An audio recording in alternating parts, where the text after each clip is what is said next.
Suscríbete a Venganza Perfecta. Ahora, comencemos. Vicente Camacho había pasado 23 años haciendo desaparecer problemas para su país. Como operador de la Unidad de Operaciones Especiales, UNOPES, de la Marina, había realizado operaciones en 17 países que oficialmente nunca ocurrieron, eliminado amenazas que el público nunca sabría que existieron y salido ileso de situaciones que habrían quebrado a hombres comunes. Se había retirado hacía 3 años con suficientes condecoraciones para llenar una pared y suficientes secretos clasificados para llenar un cementerio. Nada de eso lo preparó para la llamada telefónica que llegó a las 2:47 de la madrugada de un martes de septiembre. Señor Camacho, habla el Hospital General La Misericordia. Su hijo Marcos ha sido ingresado con múltiples heridas de bala. Necesita venir de inmediato. Las manos de Vicente estaban firmes mientras se vestía, con la misma precisión mecánica que le había servido en 100 misiones. A su lado, su esposa Marcela ya se estaba poniendo la ropa. Su rostro estaba sin color. No hablaron durante el viaje. Aún no había nada que decir, y Vicente había aprendido hacía mucho tiempo que el silencio era a menudo la mejor respuesta al caos hasta que entendieras el campo de batalla. Las luces fluorescentes del hospital eran demasiado brillantes, demasiado estériles. Una doctora con ojos cansados y bata manchada de sangre lo recibió en la sala de espera. Soy la doctora Hernández. Su hijo recibió 12 disparos. Lo hemos estabilizado, pero... Hizo una pausa y Vicente reconoció esa pausa. La había escuchado antes de médicos de campo dando malas noticias. Las balas cortaron su médula espinal. Está paralizado de la cintura para abajo. Las rodillas de Marcela flaquearon. Vicente la atrapó, manteniéndola erguida mientras su propio mundo se inclinaba sobre su eje. Puedo verlo. Marcos se veía pequeño en la cama del hospital, con tubos y cables conectándolo a máquinas que pitaban y zumbaban. Tenía los ojos abiertos, mirando al techo. Tenía 20 años, era estudiante de tercer año en la Universidad Autónoma, estudiaba ingeniería y tenía un promedio de 9,5. Era voluntario en un centro comunitario los fines de semana. Nunca se había metido en problemas, ni siquiera había recibido una multa de tránsito. Papá. La voz de Marcos se quebró. Papi, no siento las piernas. Vicente tomó la mano de su hijo y, por primera vez en 2 décadas, sintió que algo se rompía dentro de él. No su compostura. Nunca mostraría eso, sino algo más profundo. Algo que había mantenido bajo llave desde el día en que nació Marcos.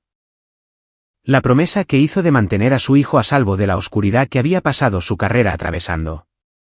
Dime qué pasó, dijo Vicente en voz baja. Los ojos de Marcos se llenaron de lágrimas.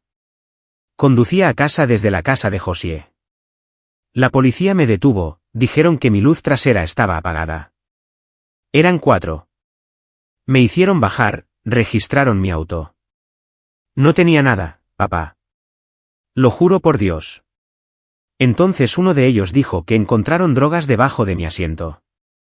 Les dije que no eran mías, que alguien debía haberlas plantado. Se rieron. Entonces empezaron a disparar. Traté de correr. Solo siguieron disparando. Vicente escuchó cada palabra, archivando detalles como si estuviera en un informe después de una operación. 4 oficiales. Una parada de tráfico. Drogas plantadas. 12 disparos contra un sospechoso desarmado que huía. ¿Viste sus nombres? El que estaba a cargo era Domínguez. Venceslao Domínguez. Lo recuerdo porque seguía diciéndolo. Oficial Domínguez, placa 4717. Como si quisiera que lo recordara. Durante los siguientes 2 días, Vicente observó la cobertura de noticias con fríos ojos analíticos. La historia oficial ya estaba grabada en concreto. Marcos Camacho, estudiante universitario, había sido atrapado con cantidades significativas de fentanilo y metanfetamina. Había huido de la escena y buscado algo en su cintura, lo que provocó que los oficiales abrieran fuego en defensa propia. Los 4 oficiales habían sido puestos en licencia administrativa según el protocolo de la Secretaría de Seguridad. El caso estaba bajo investigación. Su hijo era un traficante, dijo la portavoz de la policía a los periodistas. Esto es una tragedia, Pero nuestros oficiales actuaron de acuerdo con su entrenamiento al enfrentarse a un narcotraficante armado. Vicente vio la conferencia de prensa desde la habitación del hospital de Marcos. La portavoz era una mujer de unos 50 años con una simpatía ensayada en sus ojos. Detrás de ella estaban los 4 oficiales, Venceslao Domínguez, Zenobio Méndez, Tiburcio López y Ramón Treviño. Parecían sombríos, apropiados, como hombres que habían hecho un trabajo difícil. Vicente memorizó sus rostros. Josefina Josechón, la novia de Marcos, vino a visitarlo esa noche. Era una chica méxico-china delgada que estudiaba medicina, con una especie de inteligencia feroz que le recordaba a Vicente a Marcela. Se sentó junto a la cama de Marcos, sosteniendo su mano, llorando en silencio. «Están mintiendo», le dijo a Vicente. «Marcos ni siquiera bebe. Nunca ha tocado las drogas. Estábamos en mi departamento estudiando para nuestro examen de química orgánica. Se fue a las 11 para ir a casa. Eso es todo». Alguien lo vio irse. Mi compañera de piso, Lucía Macías. Ella estaba en la sala. Vicente tomó nota. Testigos, línea de tiempo. El andamiaje de la verdad que eventualmente colapsaría la estructura de mentiras. La doctora Hernández confirmó que el examen toxicológico de Marcos resultó completamente limpio, excepto por la anestesia de la cirugía. No hay drogas en su sistema en absoluto, le dijo a Vicente en privado. Ya he presentado mi informe a la administración del hospital. ¿Llegará ese informe a la investigación policial? Ella lo miró a los ojos y él vio la respuesta allí. La complicidad silenciosa de las instituciones protegiendo a los suyos. Vicente solicitó las imágenes de la cámara corporal a través de su abogado. La dependencia lo demoró, citando la investigación en curso.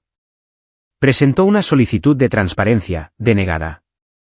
Contactó a sus contactos en el gobierno federal. Las llamadas no fueron devueltas. Los muros se estaban levantando y se estaban levantando rápido. Al tercer día, un hombre con un traje costoso llegó al hospital y se presentó como Alejandro Michel, fiscal adjunto. Tenía el tipo de confianza pulida que provenía de ganar casos, no de buscar la verdad. Señor Camacho, entiendo que esto es difícil, pero la evidencia es bastante clara. Su hijo fue atrapado con una cantidad sustancial de narcóticos.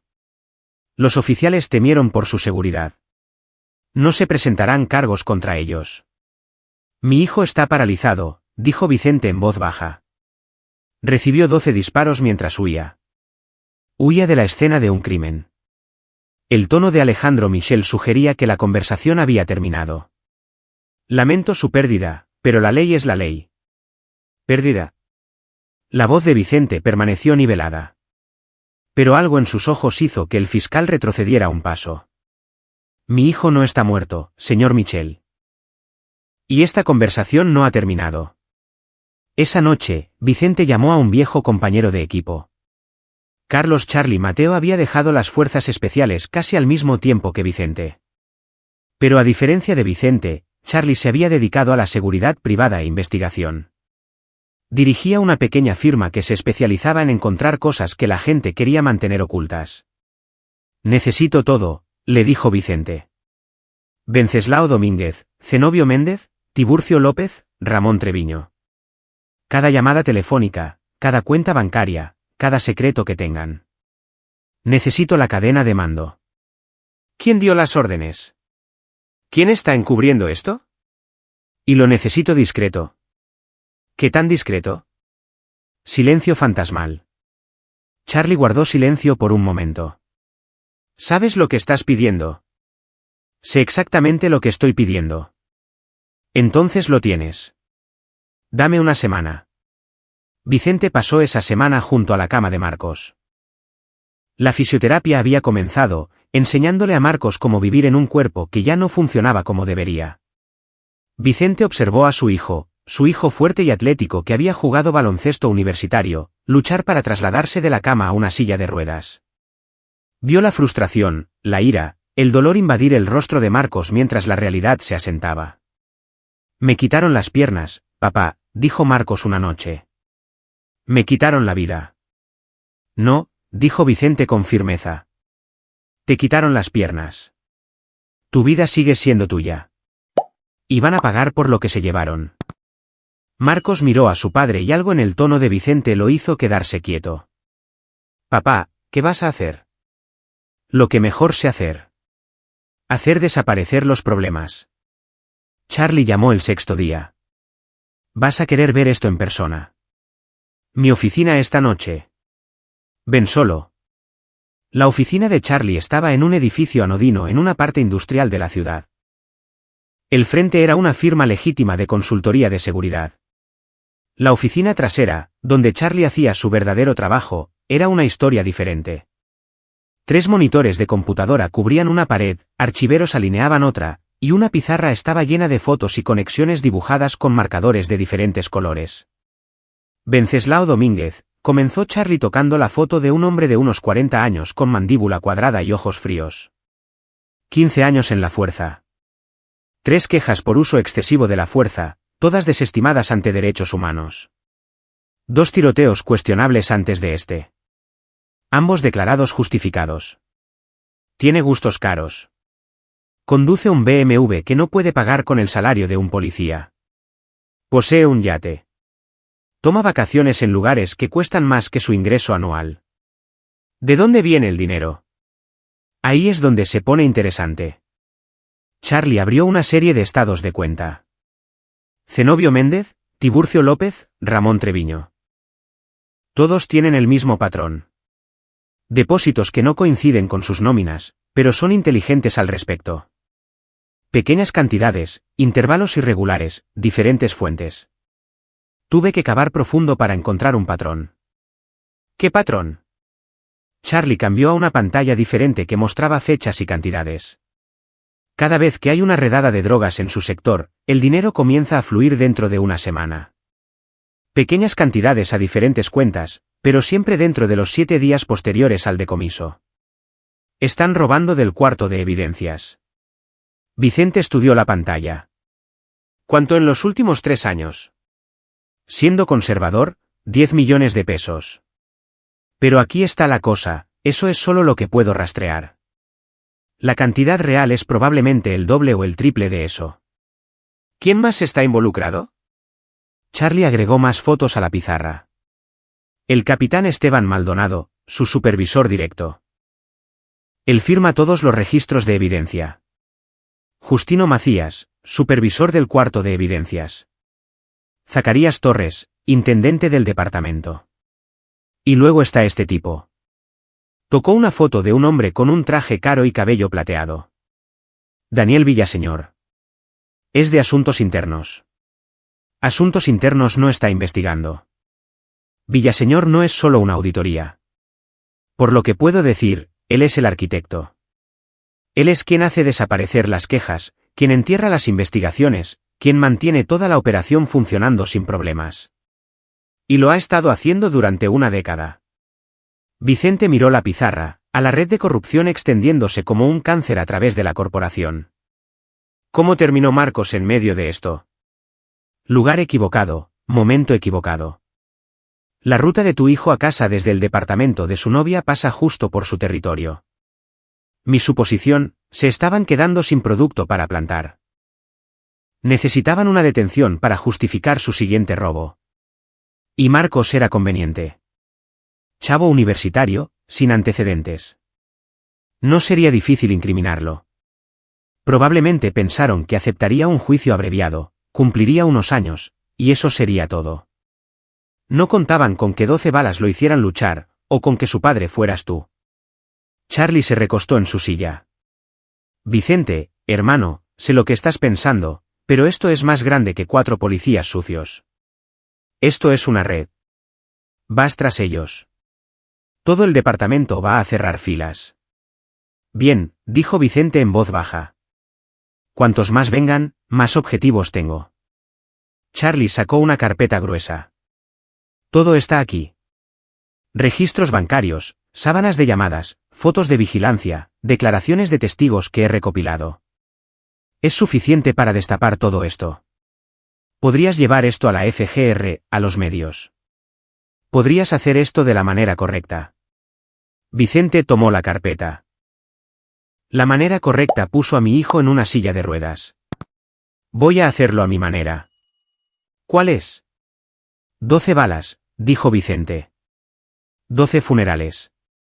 Vicente pasó la siguiente semana estudiando los archivos como si estuviera planeando una operación. Identificó a los jugadores, sus rutinas, sus vulnerabilidades.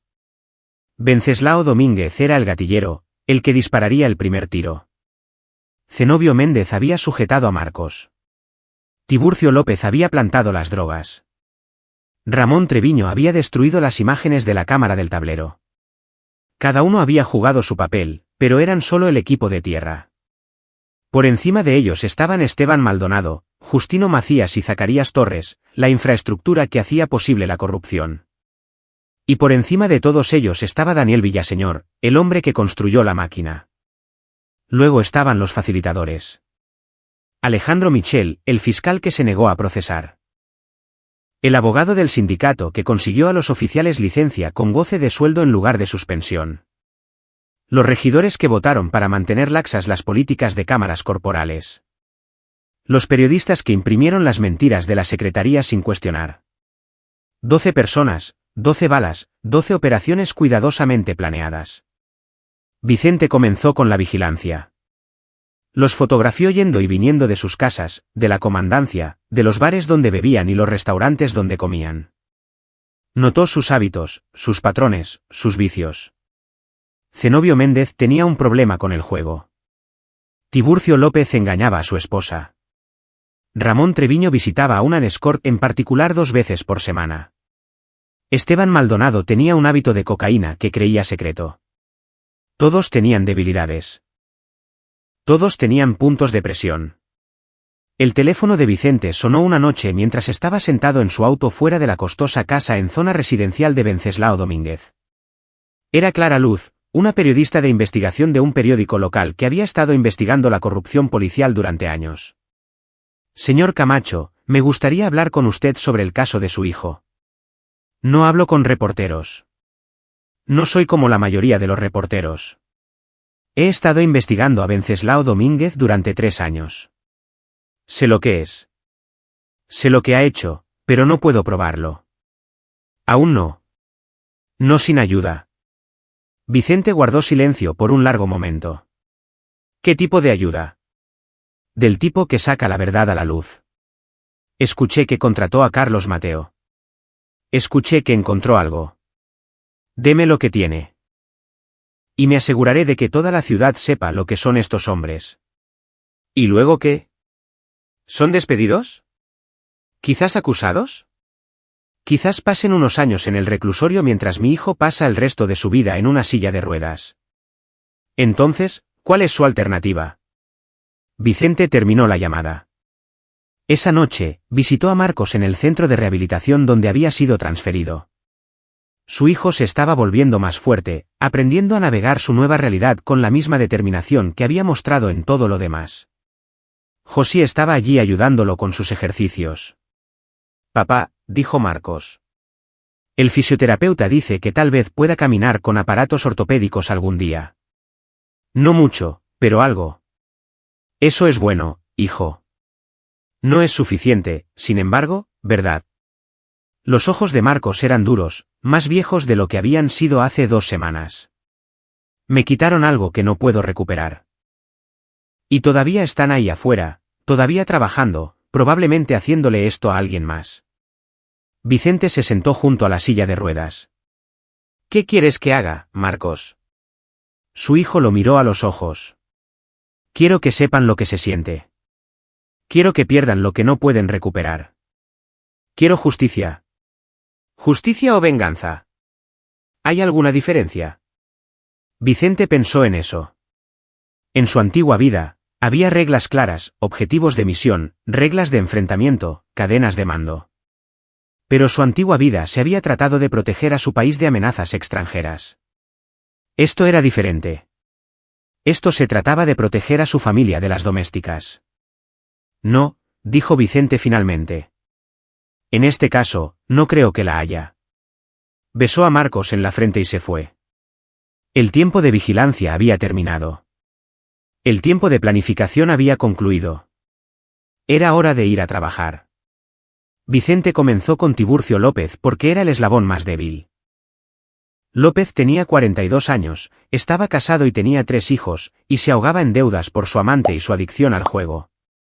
Jugaba al póker todos los jueves por la noche en un juego clandestino en una zona de bodegas, perdiendo dinero que no tenía con personas que no olvidaban las deudas.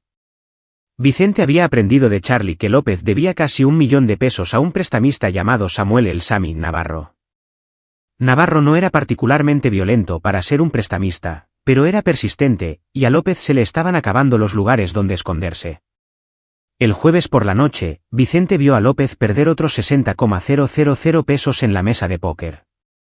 El rostro del policía estaba sudoroso, desesperado, el rostro de un hombre en espiral. Cuando López se fue alrededor de la medianoche, Vicente lo siguió a distancia. El auto de López era un sedán destartalado que apenas funcionaba. Se sentó en él durante 10 minutos en el estacionamiento, con la cabeza en el volante antes de finalmente arrancar el motor. Vicente esperó hasta que López estuviera en un tramo desierto de la carretera, luego hizo su movimiento. La llanta del sedán estalló con un estallido controlado. Un truco simple que Vicente había aprendido hace décadas. López se orilló, maldiciendo, y salió a examinar el daño. Nunca vio venir a Vicente.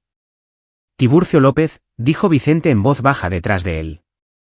López giró, su mano yendo instintivamente a su arma de cargo, pero su arma no estaba allí. Estaba fuera de servicio, desarmado. ¿Quién chingados eres? Soy el padre del chico al que disparaste. Al que le plantaste drogas. El que nunca volverá a caminar porque tú y tus amigos necesitaban una detención conveniente para cubrir su robo del cuarto de evidencias. El rostro de López palideció. No sé de qué estás hablando. Le debes a el Sammy Navarro 1 millón de pesos. Has estado robando de los decomisos para pagar tus deudas de juego y mantener a tu amante, Brenda Campos, que vive en un departamento que pagas en Paseo del Río. Has estado haciendo esto durante 4 años. Y le disparaste a mi hijo 12 veces para encubrirlo. Mira, compa, ese chico estaba buscando algo. Vicente se movió más rápido de lo que López pudo reaccionar, su mano saliendo disparada para agarrar la garganta del policía.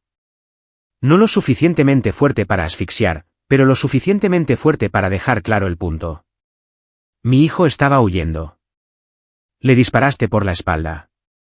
7 de esas 12 balas lo impactaron desde atrás. He visto el informe de la autopsia que Charlie sacó de su fuente en el Semefo. ¿Quieres seguir mintiendo o quieres escuchar lo que pasa después? Los ojos de López estaban muy abiertos por el miedo. ¿Qué quieres? Quiero que me cuentes todo, cada detalle de la operación, quién está involucrado, cómo funciona, a dónde va el dinero. Me das eso y tal vez salgas de esto solo con tu carrera destruida en lugar de tu vida. No puedo. Me matarán. Domínguez lo hará. Domínguez no está aquí. Yo sí. Y tienes unos 30 segundos para decidir cuál de nosotros te asusta más. López habló. Habló durante 20 minutos, soltando la sopa sobre detalles de la operación que incluso Charlie no había descubierto. Como Daniel Villaseñor y Asuntos Internos habían montado todo el sistema. Como lo habían estado haciendo durante 8 años, no 4. Como al menos otros 15 policías estaban involucrados. Como incriminaron a docenas de personas, arruinaron cientos de vidas.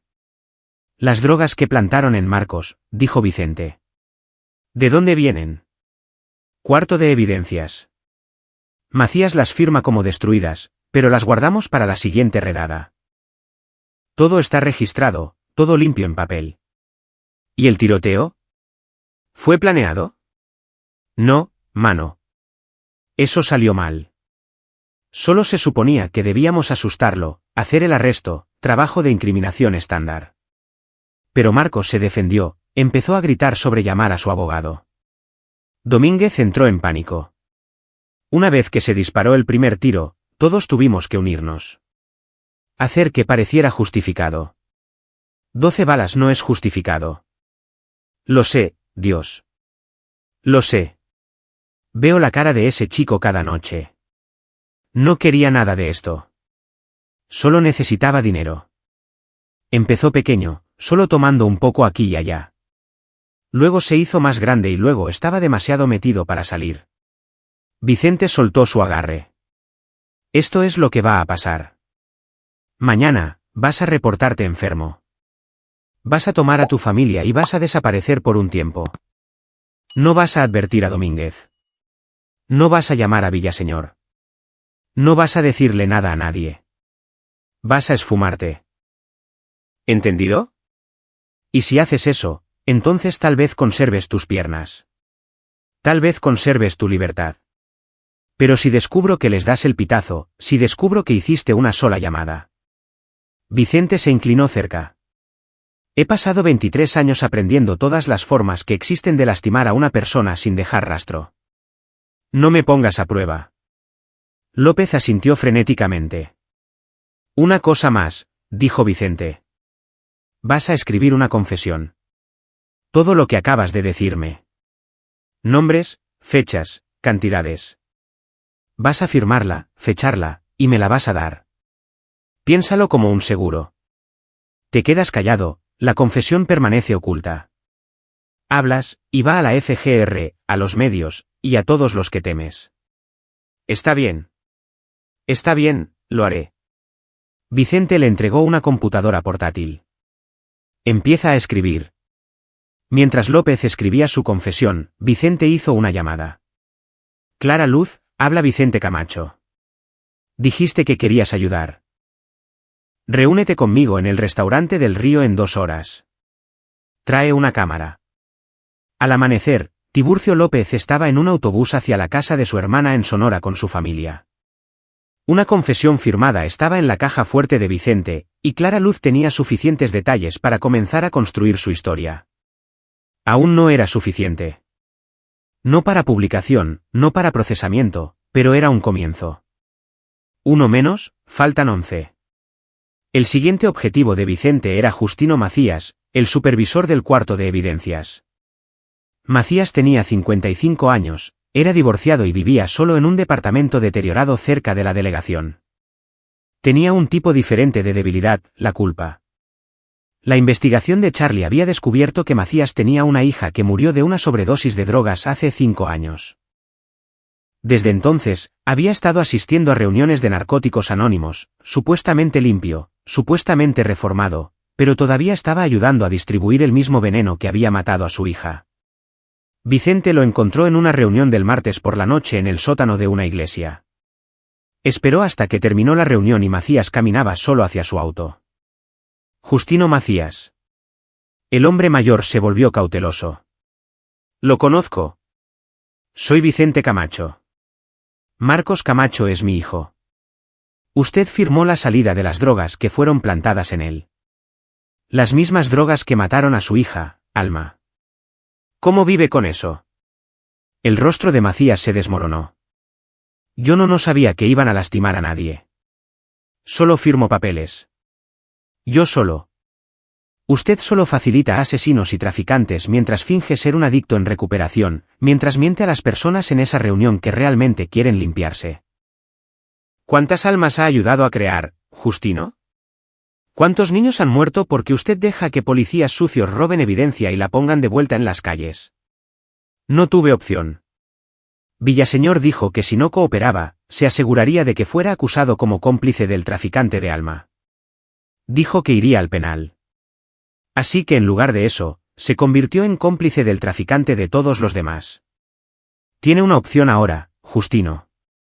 Puede seguir siendo el títere de Villaseñor, o puede hacer lo que le dice a todos en esas reuniones que está haciendo. Enmendar. ¿Cómo? Va a documentar todo. Cada bolsa de evidencia que desapareció, cada orden de destrucción falsa, cada policía sucio que pasó por su puerta. Va a construir un rastro de papel que conduzca directamente a Villaseñor. Y luego va a testificar. Me matarán. Tal vez, pero al menos morirá limpio. ¿No es eso lo que se dice a sí mismo? Un día a la vez, una verdad a la vez. O puedes seguir mintiendo, seguir facilitando, y vivir con el conocimiento de que mi hijo está en una silla de ruedas porque usted estaba demasiado asustado para hacer lo correcto. Macías se rompió. No solo se rompió, se hizo pedazos. Cayó de rodillas allí mismo en el estacionamiento y sollozó como un niño. Vicente observó sin piedad. Había visto hombres romperse antes en salas de interrogatorio y en campos de batalla. Este era solo otro campo de batalla. Está bien, susurró Macías finalmente. Está bien, lo haré. Lo ayudaré. Bien. Empiece mañana. Documente todo, pero no cambie su rutina. Actúe normal. Cuando necesite la evidencia, lo contactaré. Vicente lo dejó allí llorando en el estacionamiento. 2 menos, faltan 10. Pero los siguientes objetivos no serían tan fáciles. López había estado desesperado y débil. Macías había estado carcomido por la culpa y roto. Los otros eran hombres más duros, más peligrosos, más comprometidos con proteger su imperio. Vicente iba a necesitar ser creativo. Zenobio Méndez era el músculo de la operación. 1,90 de estatura, 105 kilos de maldad. Tenía una reputación en la corporación como alguien a quien no debías cruzar. 4 quejas por uso excesivo de la fuerza, 3 peleas de cantina, un cargo de violencia doméstica que había desaparecido misteriosamente. Él era el ejecutor, el que se aseguraba de que nadie hablara de más. Vicente no podía acercarse a Méndez directamente. El hombre era demasiado peligroso, demasiado alerta, demasiado conectado. Necesitaba una estrategia diferente.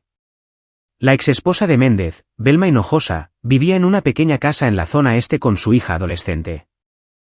Vicente había aprendido de Charlie que Méndez tenía 6 meses de retraso en la pensión alimenticia, que había amenazado a Belma cuando ella intentó llevarlo al juzgado familiar, que venía borracho a veces y armaba escándalos.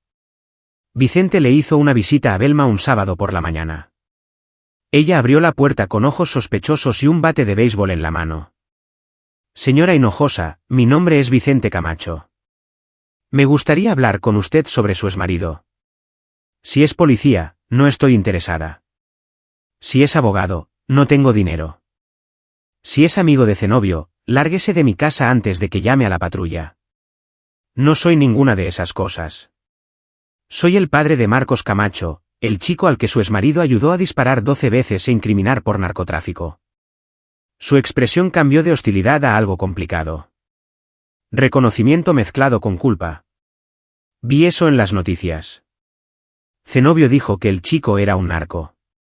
Mi hijo nunca ha tocado las drogas. Le dispararon por la espalda mientras huía. Está paralizado de por vida. Y su exmarido lo sujetó mientras su compañero plantaba evidencia. El agarre de Belma sobre el bate se aflojó. ¿Por qué me cuenta esto? Porque voy a destruir a todos los involucrados en lo que le pasó a mi hijo, y le estoy dando la oportunidad de alejarse del radio de la explosión. Tome a su hija, solicite la custodia total, obtenga una orden de restricción y desaparezca. Pagaré por un abogado, pagaré por la reubicación, pagaré por lo que necesite. Pero necesita hacerlo ahora antes de que esto se ponga feo. ¿A cambio de qué? Información. Todo lo que sepa sobre las actividades de Zenobio, sus socios, sus rutinas, y una declaración sobre sus amenazas y violencia hacia usted. Deme eso y me aseguraré de que usted y su hija estén a salvo cuando esto se desmorone. Belma lo invitó a entrar a tomar café. Ella le contó todo. Como Méndez había estado trayendo a casa dinero en efectivo inexplicable durante años. Como se jactaba de limpiar las calles mientras inhalaba cocaína en su baño. Como la había golpeado 2 veces antes de que ella finalmente se fuera. Como había amenazado con matarla si alguna vez testificaba en su contra. Hay algo más, dijo en voz baja. Zenobio tiene una bodega en la carretera nacional. Una de esas grandes de renta. Él cree que no lo sé, pero encontré una llave una vez. Miré dentro. Está lleno de bolsas de evidencia. Drogas, dinero, armas. Suficiente para armar a un pequeño cártel. ¿Se lo dijiste a alguien? ¿A quién se lo diría? ¿A la policía? Zenobio es la policía. ¿Asuntos internos? Todos están en esto juntos.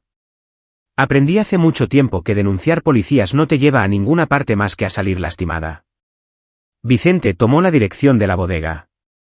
Haga las maletas. Tendré a alguien aquí mañana para llevarla a usted y a su hija a un lugar seguro. Presente los papeles de custodia el lunes. No le diga a Zenobio que se va. No se lo diga a nadie. Solo desaparezca. ¿Esto realmente funcionará? ¿Realmente lo atraparán? Se lo prometo, dijo Vicente. Zenobio Méndez nunca volverá a lastimarla. La bodega fue más fácil de acceder de lo que Vicente esperaba. Una simple ganzúa, 2 minutos de trabajo, y estaba dentro. Velma no había exagerado. El espacio estaba repleto de bolsas de evidencia. Miles de pastillas, kilos de cocaína y cristal, fajos de billetes, armas de fuego no registradas. Cada bolsa tenía una etiqueta de evidencia. Cada etiqueta tenía un número de caso, y ninguna de ellas había sido registrada como destruida. Vicente fotografió todo. Cada bolsa, cada etiqueta, cada número de serie. E hizo una llamada. Charlie, necesito un favor. Necesito bolsas de recolección de evidencia de la FGR y una denuncia anónima. Vicente, dime que no estás haciendo lo que creo que estás haciendo. Estoy haciendo exactamente lo que crees que estoy haciendo.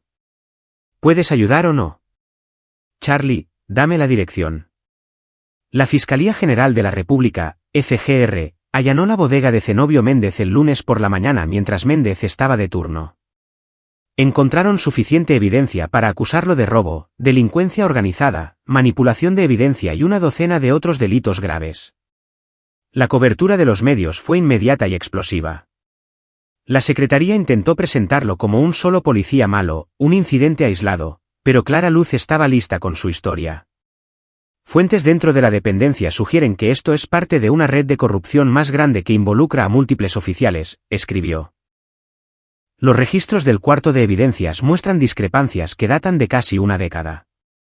Asuntos Internos ha sido notificado varias veces sobre evidencia faltante, pero no se han abierto carpetas de investigación. Los mismos oficiales siguen apareciendo en casos donde la evidencia desaparece. Venceslao Domínguez, Zenobio Méndez, Tiburcio López, Ramón Treviño. ¿Cuántos nombres más hay en esta lista? La corporación entró en modo de crisis. El capitán Esteban Maldonado celebró una conferencia de prensa denunciando a Méndez como un oficial corrupto, afirmando que no había corrupción sistémica, prometiendo una revisión interna completa. Vicente observó con fría satisfacción mientras Maldonado mentía entre dientes. El capitán no tenía idea de que su turno estaba llegando. Ramón Treviño, asustado por el arresto de Méndez, dejó de presentarse al trabajo. Vicente se enteró por vigilancia que se escondía en el departamento de su novia, emborrachándose hasta el estupor y haciendo llamadas telefónicas frenéticas. Treviño estaba entrando en pánico, y los hombres en pánico cometían errores. Vicente interceptó una de esas llamadas usando el equipo que Charlie le había proporcionado. Treviño estaba llamando a Venceslao Domínguez. Güey, estamos jodidos. Torcieron a Zenobio. Tiburcio desapareció. La FGR está revisando los registros. Cállate. La voz de Domínguez era aguda. Estás en una línea abierta, pendejo. Reúne tus fuerzas. No tienen nada sobre nosotros. Los problemas de Zenobio son problemas de Zenobio. ¿Qué pasa con el chavo? ¿Y si su padre? ¿Qué va a hacer un marino retirado? No es policía, no es abogado, no es nada. Es un padre con un hijo paralizado. Déjalo sufrir. Esto pasará. Vicente sonrió en la oscuridad de su auto. Aún no sabían lo que venía. Le dio a Treviño una semana para sudar, una semana para beber y preocuparse, e imaginar a la FGR derribando su puerta. Entonces hizo su movimiento. Vicente le envió a Treviño un simple mensaje de texto desde un número anónimo. Sé lo que hiciste. Encuéntrame en el viejo parque industrial en calle del Puerto a medianoche. Ven solo o voy a la fiscalía. Treviño fue, por supuesto. Los hombres asustados siempre venían cuando les dabas un rayo de esperanza de que sus problemas podían arreglarse. El parque industrial estaba abandonado. El tipo de lugar donde los tratos salían mal y los cuerpos eran tirados. Treviño llegó temprano, con el arma desenfundada, pareciendo un animal atrapado. Vicente observó desde la distancia mientras Treviño caminaba de un lado a otro, maldiciendo, revisando su celular. A medianoche exactamente, Vicente cortó la energía de toda el área. Las luces de la calle se apagaron, sumiendo el parque industrial en sombras. Treviño giró, con el arma levantada, gritando en la oscuridad. ¿Quién anda ahí? ¡Muéstrate! La voz de Vicente provino de la oscuridad, tranquila y fría. Baja el arma, Ramón. ¿Dónde estás? En todas partes. En ninguna parte. ¿Importa? Estás rodeado. Tengo 3 puntos rojos sobre ti ahora mismo. Una mentira. Pero Treviño no lo sabía. Vicente observó a través de la visión nocturna cómo la cabeza de Treviño giraba, viendo miras láser que no estaban allí. ¿Qué quieres? Quiero que sepas lo que sintió mi hijo. Ese momento en el que se dio cuenta de que iba a morir. Cuando estaba corriendo y seguiste disparando. Cuando cayó y seguiste disparando. Cuando te rogó que pararas y seguiste disparando. Quiero que entiendas ese terror. No fui yo. Yo no disparé. Fueron Domínguez y Méndez. Destruiste las imágenes de la cámara. Presentaste un informe falso. Dijiste que mi hijo buscó un arma que no existía. Eres tan culpable como ellos. Testificaré. Les contaré todo. Solo no me mates. No te voy a matar, Ramón. Eso sería demasiado fácil. Voy a hacer algo peor. Voy a hacerte vivir con lo que hiciste. Las luces volvieron a encenderse. Treviño parpadeó ante el brillo repentino, mirando a su alrededor frenéticamente. Estaba solo. Sin francotiradores, sin refuerzos, sin Vicente, solo una carpeta tirada en el suelo a sus pies. Dentro de la carpeta estaba todo. Fotografías de la bodega antes de la redada de la FGR, copias de registros de evidencia con su firma, estados de cuenta que mostraban depósitos que coincidían con las cantidades incautadas, y un teléfono desechable con un contacto etiquetado como FGR. Una nota estaba sujeta con un clip a la primera página.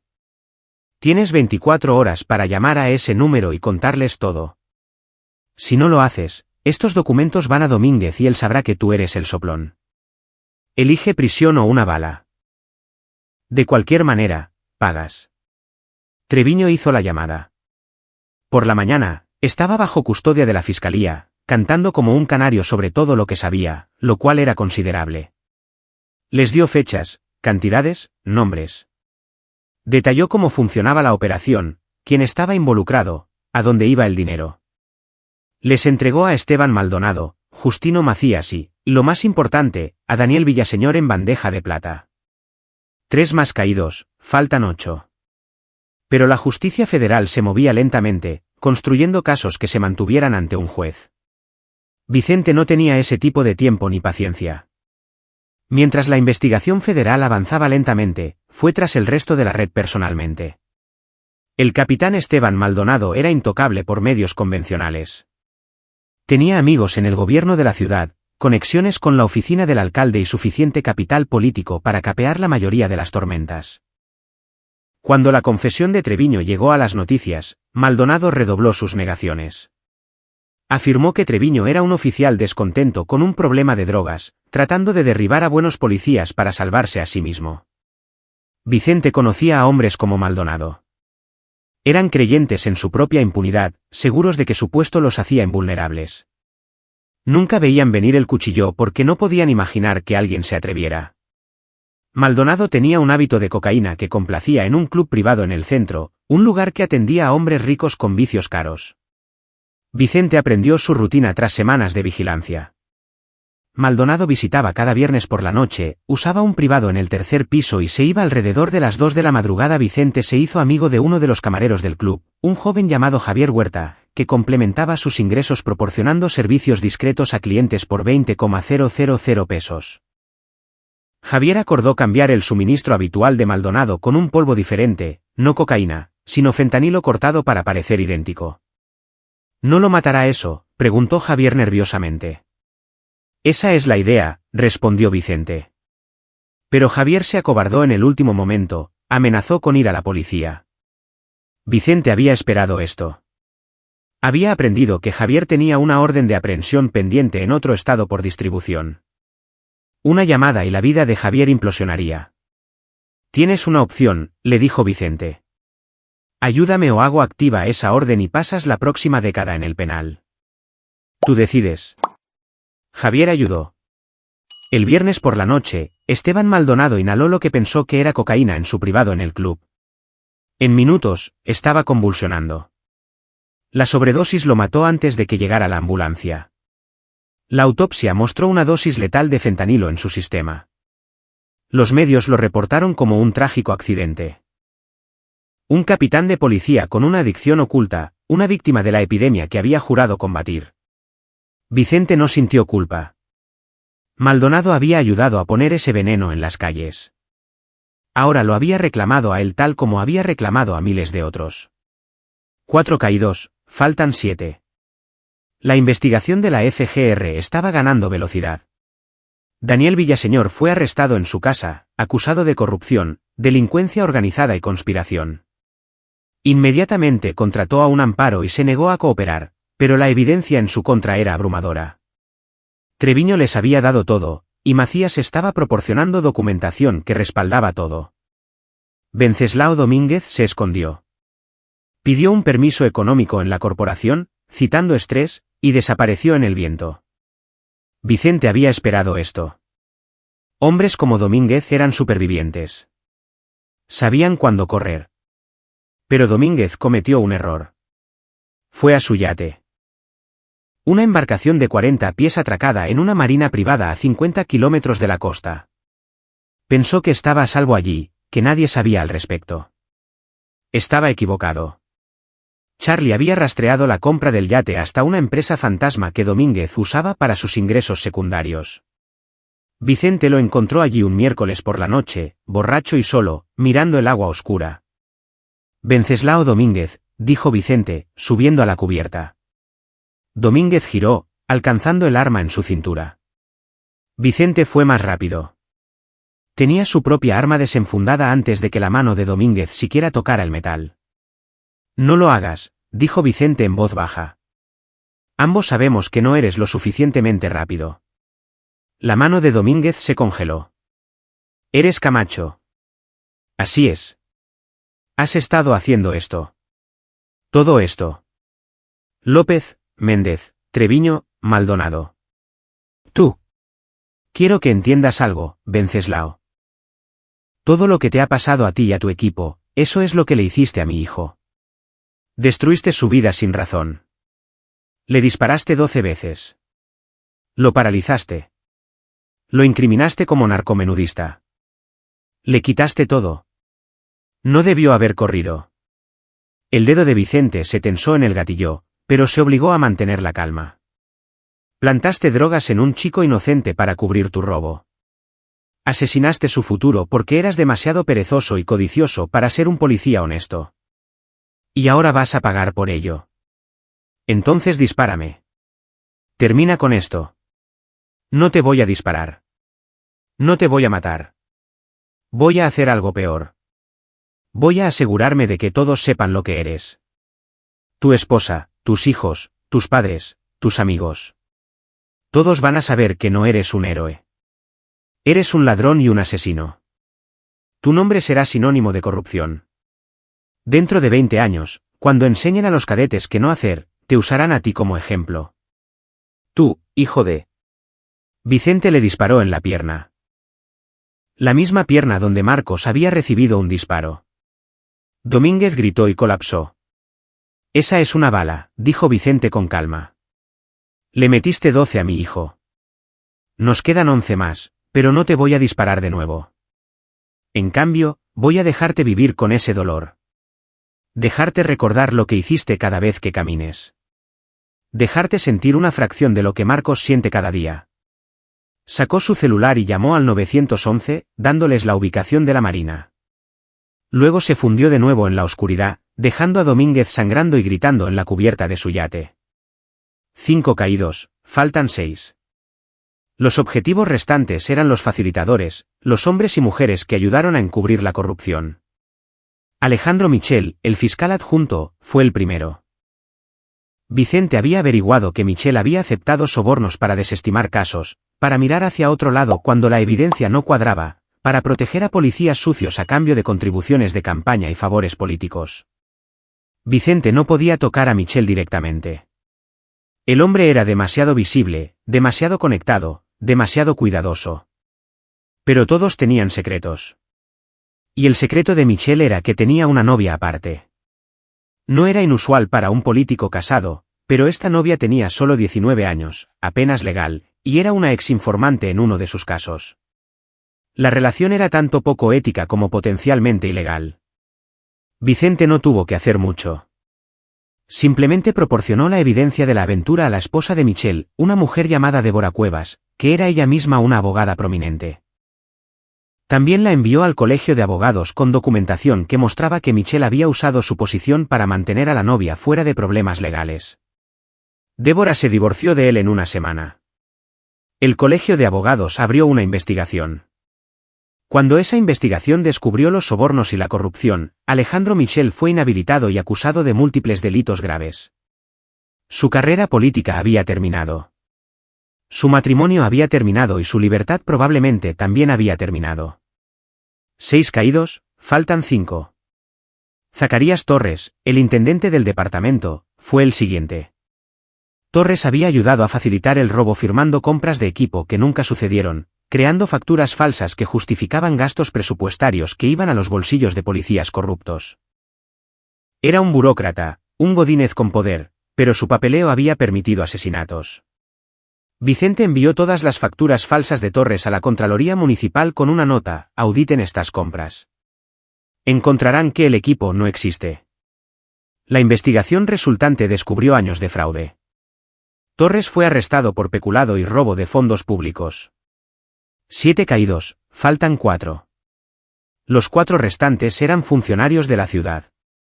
El abogado del sindicato que había protegido a policías sucios, 2 regidores del ayuntamiento que votaron en contra de los requisitos de cámaras corporales y supervisión independiente, y el comisario de policía que a sabiendas promovió a oficiales corruptos y enterró quejas. Estos eran objetivos más difíciles. No habían apretado gatillos ni plantado evidencia. Simplemente crearon el ambiente donde la corrupción prosperaba. Pero aún eran responsables, aún eran cómplices, y Vicente quería que pagaran. Para el abogado del sindicato, Heriberto Landeros, Vicente encontró algo peor que la prisión, la inhabilitación y la deshonra profesional. Proporcionó evidencia al colegio de abogados mostrando que Landeros había defendido a sabiendas a oficiales que sabía que eran culpables, había suprimido evidencia, había intimidado a testigos. Landeros perdió su cédula y su sustento. Los 2 regidores, Samuel Navarro y Marco Paredes, enfrentaron un destino diferente.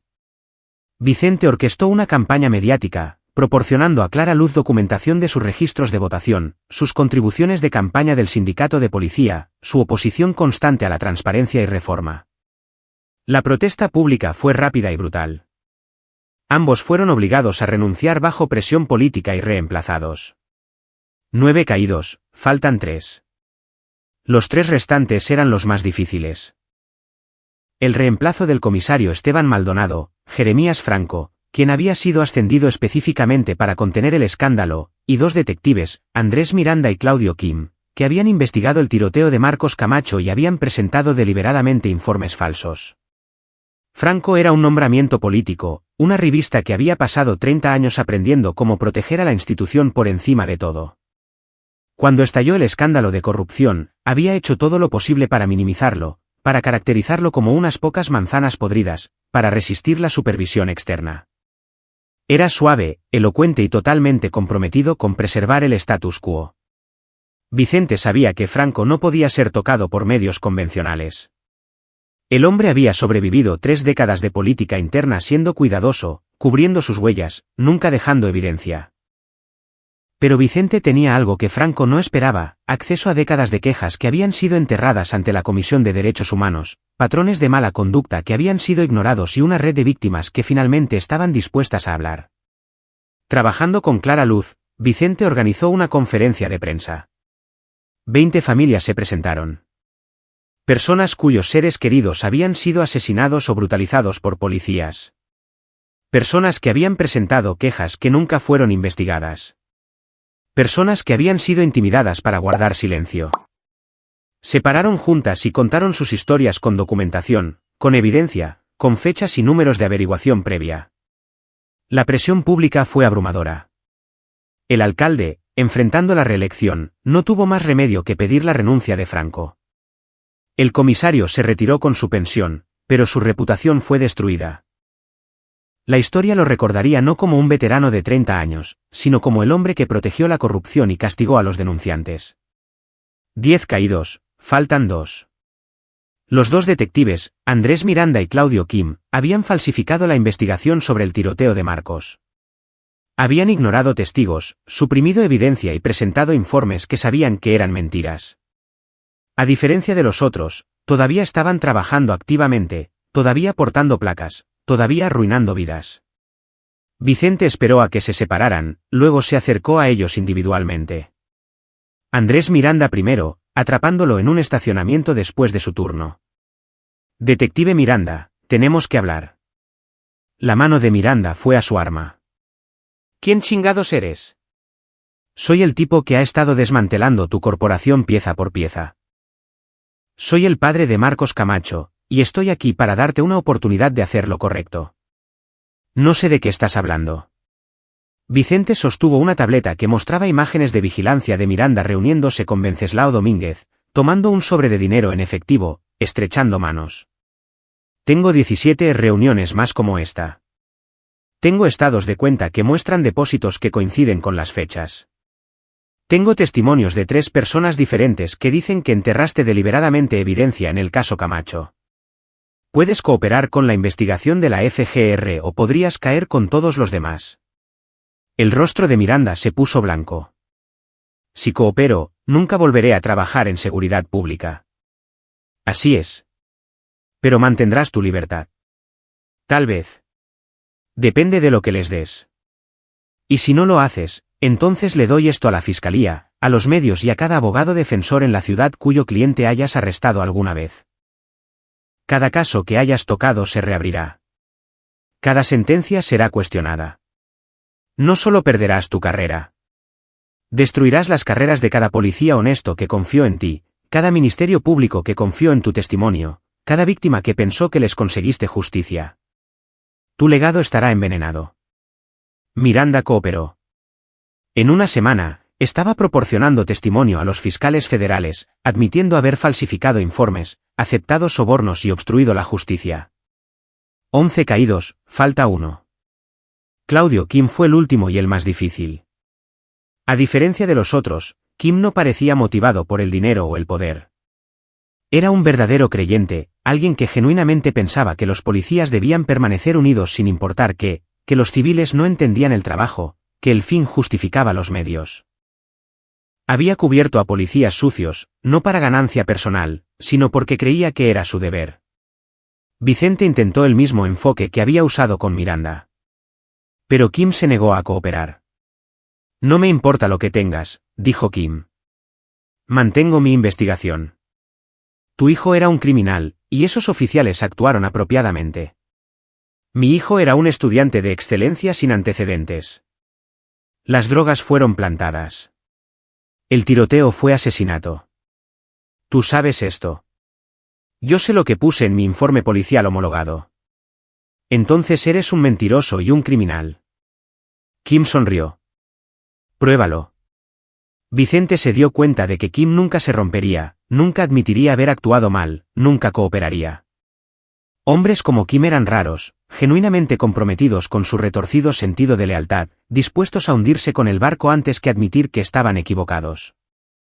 Así que Vicente le dio lo que quería.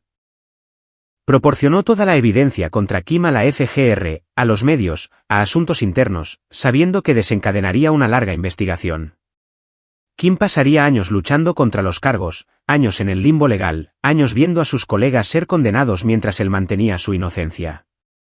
Y eventualmente, cuando el peso de la evidencia se volviera abrumador, él también sería condenado. Pero la condena no sería la victoria de Vicente. La victoria era ver a Kim pasar años como un paria en la corporación a la que dedicó su vida, viendo a otros policías volverse contra él. Viendo su reputación desintegrarse lentamente en lugar de todo a la vez. Para un hombre cuya identidad estaba envuelta en ser policía, esa muerte lenta de la reputación dolería más que cualquier bala. 12 caídos. 12 personas cuyas vidas han sido destruidas o alteradas para siempre. 12 personas que pagaron por 12 balas. El juicio de Daniel Villaseñor comenzó 9 meses después de que Marcos recibiera el disparo. Los fiscales federales habían construido un caso abrumador. Testimonios de Tiburcio López, Ramón Treviño y Justino Macías. Documentación de evidencia robada y transacciones financieras.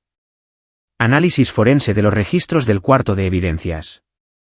Testimonios de docenas de víctimas cuyos casos habían sido corrompidos.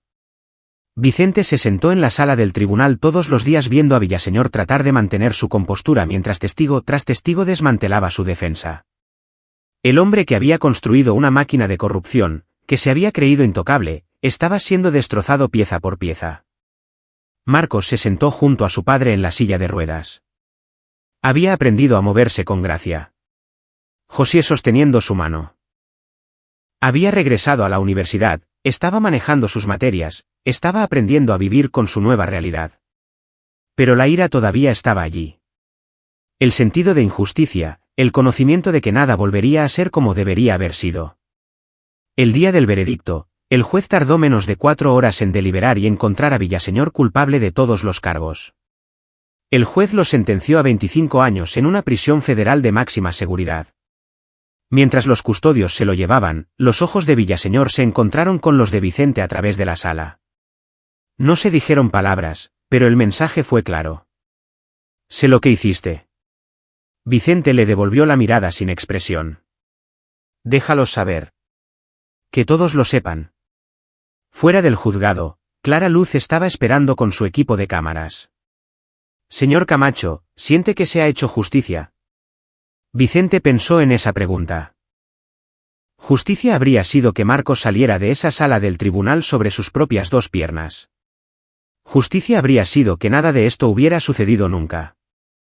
Justicia habría sido un mundo donde los policías corruptos no existieran, donde chavos como Marcos no recibieran disparos por ser objetivos convenientes. Pero esto era algo. Esto era rendición de cuentas. Esto era consecuencia. Esto era prueba de que incluso los hombres poderosos podían caer si alguien estaba dispuesto a empujarlos. La justicia es un comienzo, dijo Vicente. Mi hijo nunca volverá a caminar. Estos hombres pasarán años en el penal, pero eventualmente saldrán. Algunos de ellos ya están fuera. Pero han perdido lo que más valoraban.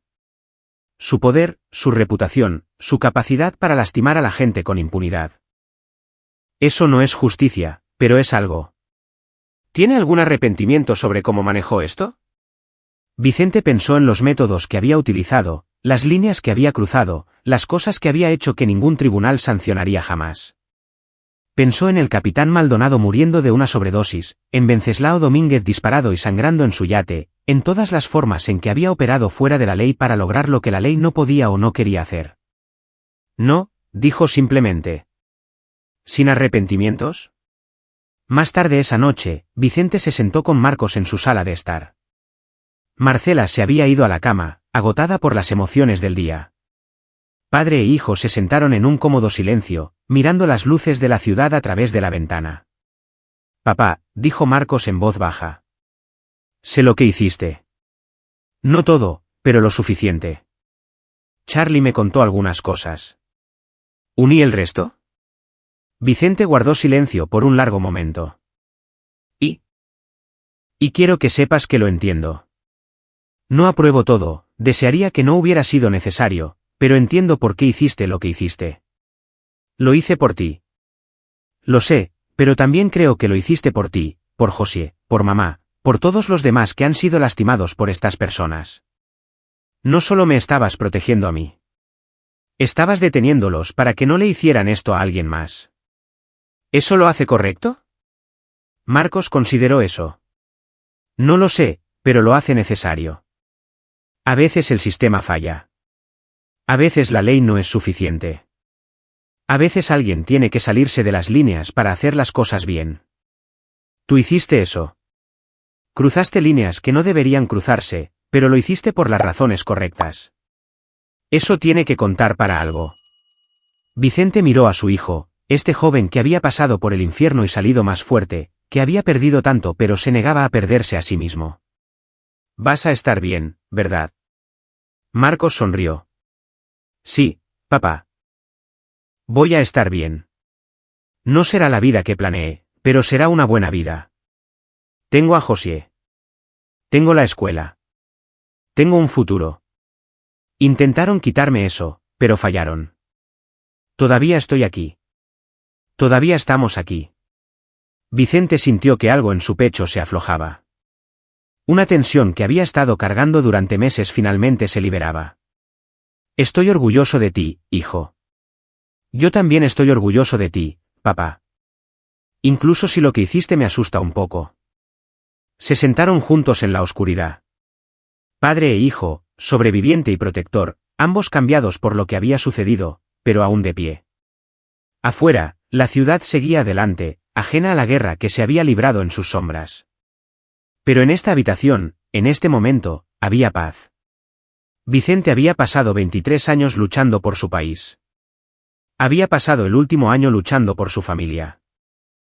Había hecho cosas que no podía deshacer, cruzado líneas que no podía descruzar, convertido en algo que nunca tuvo la intención de ser. Pero cuando miraba a Marcos, vivo, decidido, inquebrantable a pesar de todo, sabía que lo haría todo de nuevo. 12 balas, 12 personas que pagaron el precio. No justicia perfecta, pero justicia al fin y al cabo. La guerra había terminado. Su hijo estaba a salvo. Y a veces eso tenía que ser suficiente. Llega a su fin. Comparte tus pensamientos en la sección de comentarios. Gracias por tu valioso tiempo. Si disfrutaste esta historia, por favor asegúrate de suscribirte a este canal. Eso me ayudaría mucho. Haz clic en el vídeo que ves en la pantalla y te veré allí.